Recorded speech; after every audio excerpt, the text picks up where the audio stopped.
Hello everyone. हम last lesson 3 weather and climate पढ़ रहे थे। उसमें हमने वेदर और क्लाइमेट के बारे में बताया। अब हम बताएंगे आपको इस समय factor that effect the climate. वह क्या कारण है जो क्लाइमेट को यानी जलवायु को इफेक्ट करते हैं, परिवर्तित करते हैं। तो सबसे पहला है हमारा लैटिट्यूड और डिस्टेंस फ्रॉम द इक्वेटर, यानी कि जो हमारे इक्वेटर से दूरी जितनी होती जाएगी उसके अकॉर्डिंग भी टेम्परेचर में या क्लाइमेट में चेंज होता जाएगा। देखिए, इसको मैं एक डायग्राम के थ्रू आपको समझा रही हूँ। ये सन है और ये हमारी अर्थ है। आप सबको पता है कि सन हमारी स्पिनिंग यानी कि रिवॉल्यूशन के थ्रू सूर्य की परिक्रमा करती है।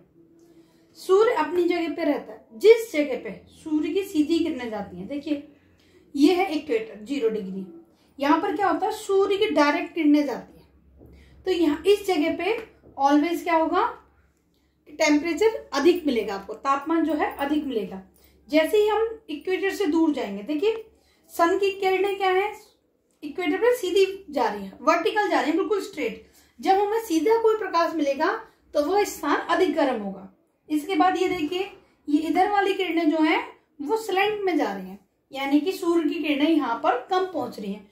तो इस जगह का तापमान क्या होगा, कम हो जाएगा।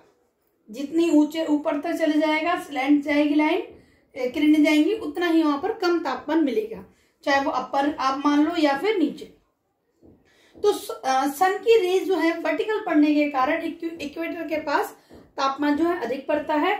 और जो एरिया यानी इक्वेटर से दूर है और सन की किरणें जहां पर सीधी नहीं पहुंच रही यानी कि तिरछी पहुंच रही हैं, वहां का तापमान कम आपको मिलेगा। सेकंड है आपका एल्टीट्यूड्स और height above the sea level, यानी कि हम देखेंगे समुद्र तल से हमारी जितनी जितनी ऊंचाई होगी वहां पर टेम्परेचर जो है डिक्रीज मिलेगा।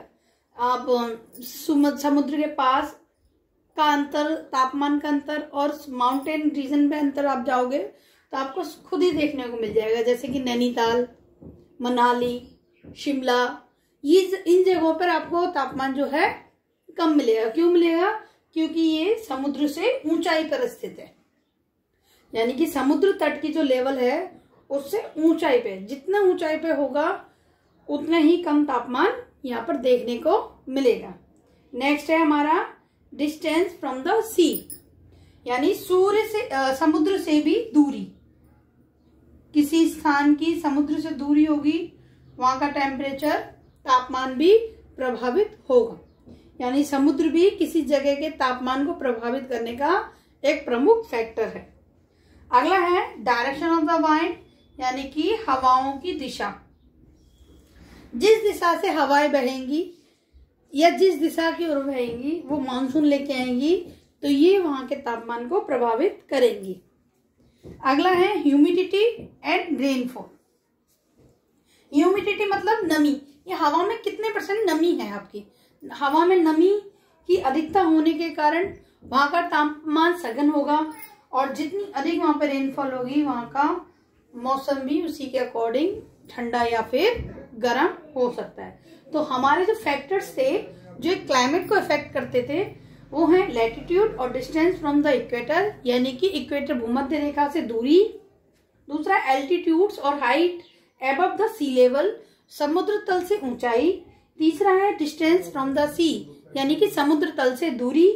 चौथा है हमारा डायरेक्शन ऑफ वाइंड, यानी कि पवन की दिशाएं। और अगला है 5वां ह्यूमिडिटी एंड रेनफॉल, यानी कि नमी और वर्षा।